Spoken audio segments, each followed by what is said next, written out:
নমস্কার বন্ধুরা, আজ আমি ঝিনুক ধোয়া বাছা করে ঝিনুকের এই সুস্বাদু রেসিপিটা আপনাদের সঙ্গে শেয়ার করব।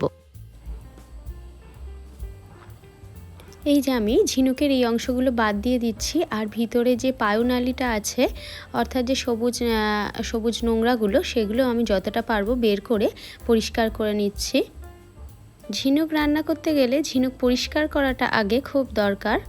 খুব ভালোভাবে পরিষ্কার করে নিতে হয়, না হলে ক্যাচ ক্যাচ করবে খাওয়ার সময়।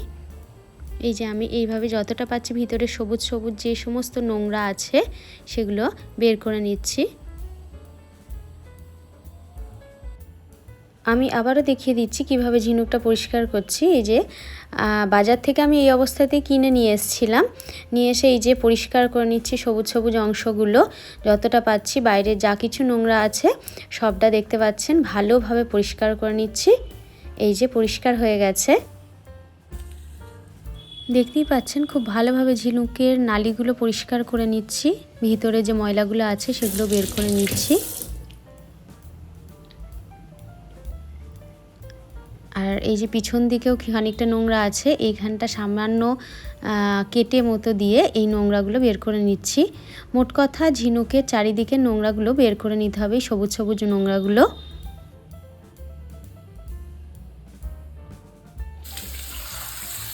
এরপর আমি পরিষ্কার জলে প্রায় 7-8 বার জল পাল্টে পাল্টে ঝিনুকগুলো রগড়ে রগড়ে খুব ভালোভাবে ধুয়ে নেব।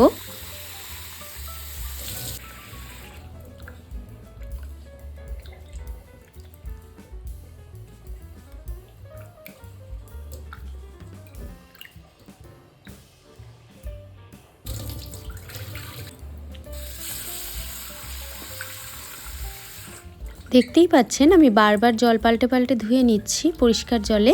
এই সময় যদি ঝিনুকগুলো যেহেতু পরিষ্কার হতে থাকবে, সেহেতু সবুজ সবুজ নোংরাগুলো যদি দেখা যায় সেগুলো ভালো করে পরিষ্কার করে নেবেন। দেখতেই পাচ্ছেন ঝিনুকগুলো একদম পরিষ্কার করে নিয়েছি, একদম পরিষ্কার হয়ে গেছে, একদম পরিষ্কার লাগছে।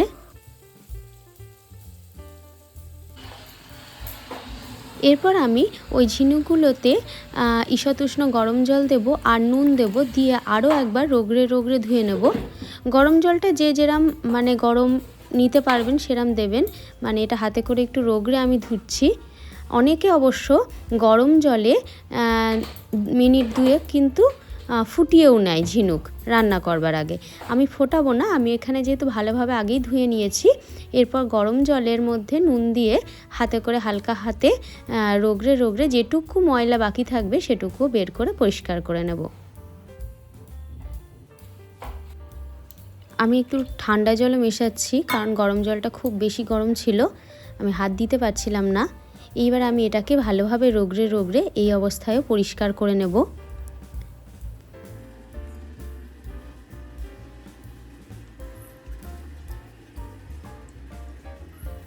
দেখতেই পাচ্ছেন জলটা কতটা নোংরা হয়ে যাচ্ছে, অতএব এই অবস্থাতেও কতটা নোংরা বেরোলো। এরপর আমি পরিষ্কার জল দিয়ে আরও 2 বার ধুয়ে নিচ্ছি, ঠান্ডা পরিষ্কার জল দিয়ে। এই যে আমার রান্না করার জন্য এবার ঝিনুকটা একদম রেডি, পুরোপুরি আমি পরিষ্কার করে নিয়েছি। এবার আমি রান্না করব। প্রথমে আমি নুন ও হলুদ মাখিয়ে নিচ্ছি পরিমাণ মতো।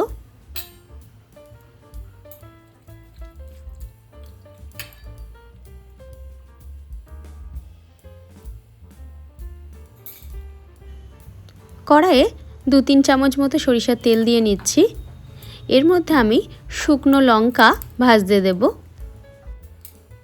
আমি এখানে একটাই শুকনো লঙ্কা দিচ্ছি, কারণ আমি ঝালটা শুকনো লঙ্কার না কাঁচা লঙ্কার দেব, আর গন্ধটা হওয়ার জন্য আমি শুকনো লঙ্কা একটা তেলে ফোড়ন দিলাম। এরপর নুন হলুদ মাখিয়ে রাখা ঝিনুকগুলোও আমি দিয়ে দিচ্ছি ভাজবার জন্য।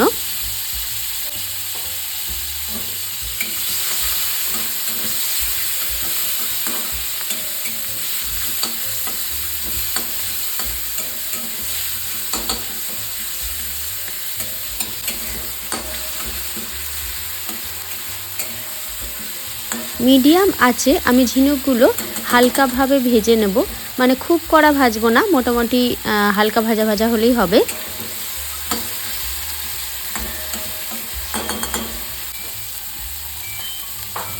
দেখতেই পাচ্ছেন ঝিনুকটা যখন প্রথম দিয়েছিলাম কড়াই তখন কতটা জল জল ছিল, এখন জলটা শুকিয়ে একদম খুব সুন্দরভাবে ঝিনুকটা ভাজা ভাজা হয়ে গিয়েছে।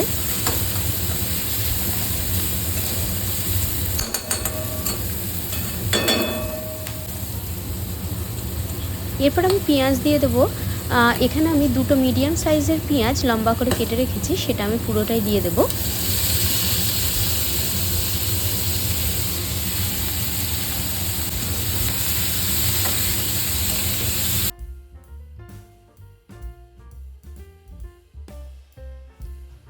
ঝিনুকের সঙ্গে আমি পেঁয়াজটা ভালোভাবে নাড়াচাড়া করে হালকা ভাজা ভাজা মতো করে নিয়েছি। এরপর আমি এখানে দুটো মিডিয়াম সাইজের আলু এই যে লম্বা লম্বা করে ভাজার মতো করে কেটে নিয়েছি, আলু ভাজার মতো করে। এবার এইটা আমি দিয়ে দেবো।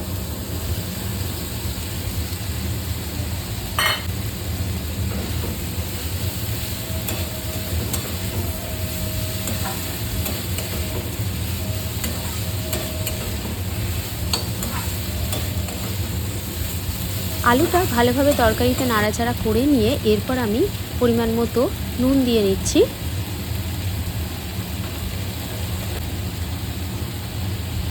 পরিমাণ মতো হলুদও দিয়ে দিচ্ছি।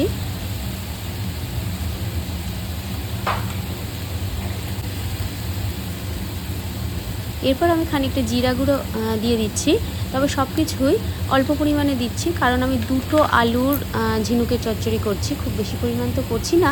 সেক্ষেত্রে হলুদটা একটু পরিমাণে হাফ চামচ মতো দিয়েছি, মানে ছোট চামচের হাফ চামচ। জিরা গুঁড়োটাও তাই ছোট চামচের 1 চামচ মতো দিয়েছি, একদম ছোট চামচের। এরপর আমি মিডিয়াম সাইজের চামচের 1 চামচ আদা রসুন পেস্ট দিয়ে দিলাম। এরপর ঝাল হওয়ার জন্য 3-4টে কাঁচা লঙ্কা আমি কুচি কুচি করে দিয়ে দিচ্ছি।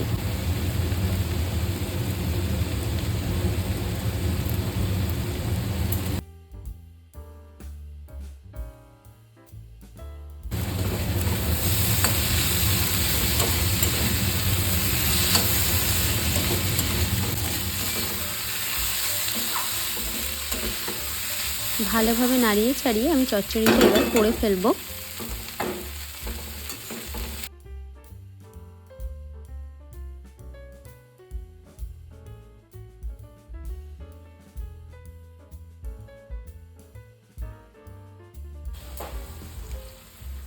এরপর আমি হাফ কাপ মতো জল দিয়ে দিচ্ছি, দিয়ে চাপা দিয়ে রাখছি। চাপা দিয়ে এদিকে ফুটতে দেব, আর এদিকে আমি একটা টমেটো কেটে নিচ্ছি।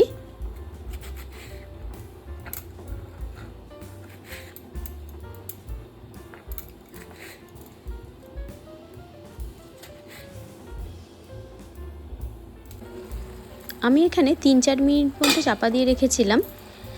দেখতেই পাচ্ছেন চচ্চড়িটা হালকা হালকা গলা গলা মতো হচ্ছে। এদিকে আমি টমেটোগুলো দিয়ে দেব, কেটে রাখা টমেটোটা।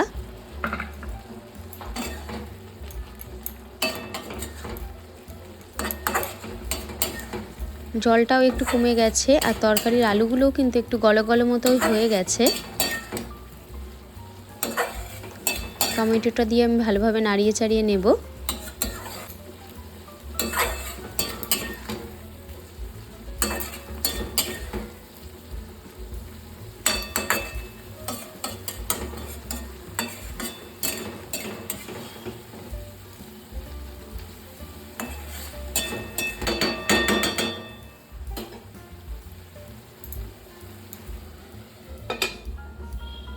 আমি আবারও চাপা দিয়ে রাখছি, তবে লো ফ্লেমে। তবে খেয়াল রাখতে হবে পুরো জলটা যেন শুকিয়ে নিচেটা ধরে না যায়।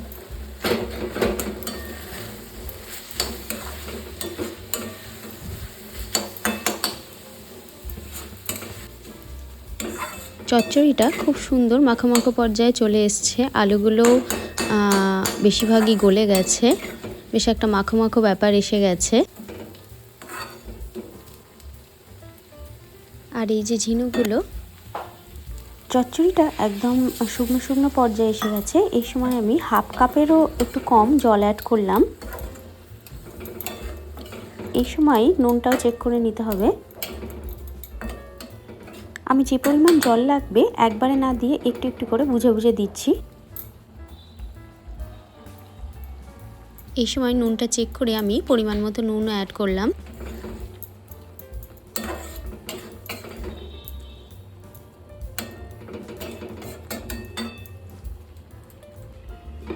আমি আবারও মিনিট 2-3 জন্য একদম লো ফ্লেমে চাপা দিয়ে রাখবো।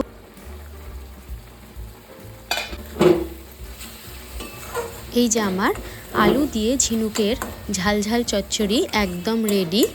কাঁচা লঙ্কার ঝালের স্বাদ, সঙ্গে টমেটো এবং আলুগুলো সুন্দরভাবে গলে গেছে, ব্যাপারটা বেশ মাখো মাখো হয়ে গেছে এবং ভাপে ভাপে ঝিনুকগুলো সুন্দরভাবে সেদ্ধও হয়ে গেছে। এই যে দেখতে পাচ্ছেন কত সুন্দরভাবে হয়েছে। এই তরকারিটা কিন্তু শুকনো রুটি বা গরম ভাতেও খুব ভালোভাবে খাওয়া যায়।